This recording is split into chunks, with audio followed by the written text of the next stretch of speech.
We're going to start our search for the lost tribes where they were last reported to be located, that is in ancient Assyria and Media. Now, this is in northern modern Iraq and Iran. Our first clue to the ultimate fate of the lost tribes was found by the archaeologists in excavating the Assyrian Royal Library at Nineveh. That is in the ruins of the palace of Sargon II. They were in the form of cuneiform tablets, such as you see here. These were actually uncovered over a century ago, translated in 1930 by Professor Waterman of the University of Michigan. But their relevance to Israel was completely overlooked. This was because they were in complete disorder among some other 1,400 other texts, and no Israel words or names appeared. One tablet, dated 707 BC, referred to a land called Gumir, which was occupied by people called Gumira or Gimera. Now, this was a very area the Israelites had been placed just 14 years previously. Gamir, we believe, is evidently a corruption of Gomri, the Assyrian name for Israel, formed by the inversion of the final syllable IR to R, I should say RI to IR. Such inversions are very common in Assyrian writings. These tablets were actually spy reports sent to the Assyrian king from a frontier post. The king being that time was Sargon. These reports covered a large period of time. So, among other things, they reported that the exiled Israelites were not slaves. They were actually freemen, had their own homes, they had cities, towns, engaged in various activities. They had agriculture, manufacture. Would you believe they even had their own standing army? Now, this sounds strange, but consider the fact, why were the Israelites in Assyria? Now, Assyria in the past, anytime they occupied, I should say, subjected an area, they merely sent their overseers there to extract a tribute and so on. But with the Israelites, this is an exception. They brought these men up to Assyria to act as buffers around the borders of the country. In other words, evidently they were fierce fighters in those days. What do you mean, buffers? Well, for instance, any outside invasion coming directed toward Assyria, they'd have to penetrate first through the Israelite lines. That means the Israelites would have to fight for their lives. Either repulse the enemy or at least, you might say, weaken them before they got to Assyria proper. Now, we can prove this because one series of tablets reported the invasion of Urartu. The king of Urartu came against Assyria, and they had to penetrate first through the Israelites. Now, one of the tablets makes it very clear the Israelites put up resistance, they fought, actually repulsed the armies, and then turned around and invaded Urartu in exchange. In fact, they not only captured or killed, all their army commanders, even sacked the country. Now, archaeologists had known for years that capital, Urartu, had been sacked and destroyed. They never knew who did it. Now the tablets for the first time reveal these were Israelites that did it. It's fascinating. You know, it makes sense, too, that they would set them there because, in other words, if there's an invading army, they're going to have to come through their land, so they've got to defend their own land that they're working, their families, and that type of thing. That's interesting. Another and later Assyrian report states, in the second year of Esarhaddon the king, now this is about 679 BC, the Gimera, as the Israelites were then called, rose in rebellion under their leader, Tuespa. We don't know if Tuespa was a woman or a man at this stage. They fled westward. Now the Greeks reported these same activities. They called the Gimera Chimeroi in their records. Now that name is translated into English as Cimmerians. Now the branch of Israelites, now known as Cimmerians, moved out of Asia Minor, around and sometimes across the Black Sea, settling in the Crimea and the Carpathian regions west of the Black Sea. We find this called in 2nd Ezra, Arsereth, or Mountains of Sereth. Now later, when Babylon conquered the Assyrian Empire, this is about 612 BC, they then invaded that part of Media where the Israelites, or Gimera, that had not escaped, were still there, and settled. And that, of course, drove the Gimera out of their area, some of them moving up through the Caucasus, to what we call today the Pass of Israel. I should say that some historians refer to that as the Pass of Israel. Others moved around the east of the Caspian Sea and became known as Iskuzi, a name very easily derived from Isaac. Then these tablets that allow us to learn these things really provide a very valuable archaeological clue, don't they? Yes, they do. There's another major clue to tracing the lost tribes of Israel. is found on the side of a hill in northern Persian. It's in inscribed writings about 300 feet above the base of the mountain, the hill. Now, the inscriptions were actually carved in Akkadian, Elamite, and Old Persian languages. All three told the same story. The inscriptions show that the Babylonian name Gimera was written Saka on the Persian inscription, proving that the Gimera and the Saka were the same people. Now, the Greeks called these Scythians, I should say they called the Saka, Scythians in all their records. This is the first mention of the word Scythian. It's also interesting to note that the various names of Gimera are called all have the same root, SK, as Isaac. Now, before the tribes went into exile, they called themselves the house of Isaac. You can find this in the Bible in Amos 4, verses 7 and 16, I believe.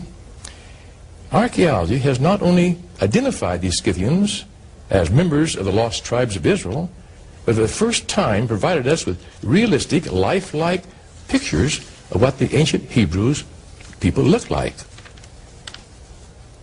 Now, unlike the stylized pictures we see the Egyptians made and formalized or stylized stone carvings made by the Babylonians and Persians, excavated from Scythian tombs north of the Caucasus are found skillfully made gold work showing the everyday life of the Scythians. Here, two Scythian horsemen are astride their horses. Two Scythians here are fighting back to back using bows and arrows. Now, this reminds us of the little tribe of Benjamin that had, according to the Bible, 280,000 men of valor that bore shields and drew the bow. Now, to continue tracing the Israelites, under pressure from the Medes and the Persians, the Scythians, now this is the eastern branch of the Israelites, they migrated north of the Black Sea, coming into collision with the Cimmerians. Now, the Cimmerians, I consider them the western branch of the Israelites. These people had settled in the Carpathian regions. Now, the kinship lost during the passing centuries, ensuing battles ended with the Cimmerians being pushed out of this area, and they moved westward.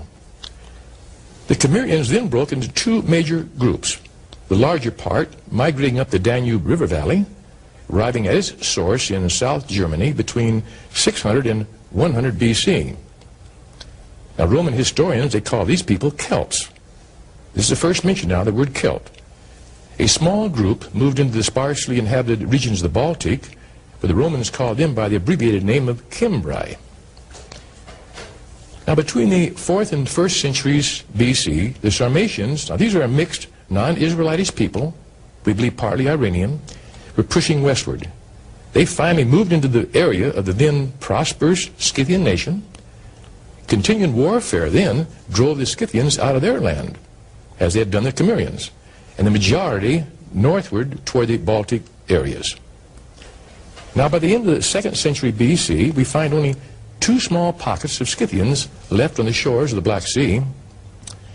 Now, the Scythians, in turn, pushed the Cimbri westward to Jutland and the coast of Holland. Now, during this period of time, the Celts were expanding in all directions, many of them pouring into Britain to form the bedrock of the British race. About 3000 BC, some of the Celts invaded Italy and sacked Rome. Others migrated back into Asia Minor, where they were called Galatians by the Greeks. We now know that Paul's letters to the Galatians were to his kinsmen Israelites, that is, descendants of the earlier Galatians, although called Gentiles by the modern Bible translators. You know, that really helps to clear up to a degree, or major degree, this term Gentile. A lot of people have a lot of problems with it, but the word itself is ethnos, and it means nations. That's right. And what you're talking about here are nations, and of course God told Abraham his seed was going to form a multitude of nations. Those nations would definitely be Israelites. Now, as the Sarmatians occupied Scythia in South Russia, there was a tendency to confuse them with the Sarmatians, because people are usually identified by the name of the land they live in.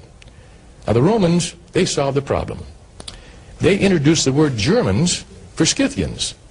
Now, the word genuine, or genuine, I should say, is Germanus or Germani. That's the Latin word for genuine. So in all the Roman records, except for a few outland areas, they dropped the name Scythian in all the Roman records. They applied the word Sarmatians or Germans. Now, from that, well, I guess you get the picture. No, it's fascinating, yes. Now, don't think for a minute we're talking about the German nation today. Right. The Cimbri were eventually driven out of northwest Europe. One group migrated to Italy, were nearly all wiped out by the Romans. One group made their way back into Spain to be known as Ibrius. Now, Ibrius is the Gaelic name for Hebrews. And eventually, many of those migrated into the Ireland as Scots. They named the island Hibernia, that early name for Ireland, a name that still exists. One group crossed the English Channel into northern Britain to form the, form the roots of the nation of the Picts. Now, during the succeeding centuries, the Scythian Germanic peoples broke into many divisions, possibly in some instances into their original Israel tribal families, like the Angles, Saxons, Jutes, Danes, and Vikings, to name just a few. Now, between 450 and 600 AD, some of the Angles and Saxons moved into Britain as Anglo-Saxons.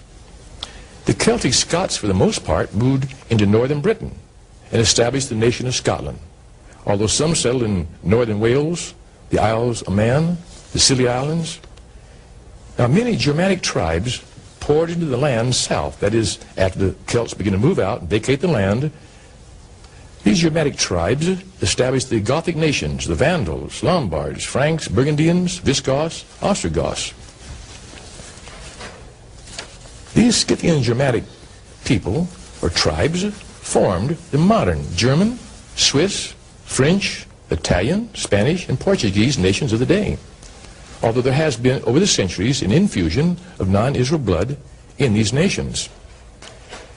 The northern Scythian Israelites that had settled in Scandinavia, we read of them in history raiding and establishing colonies in Western Europe, Britain, and Ireland. One group settled in France became known as Normans, who later forced their way into England under William the Conqueror in 1066.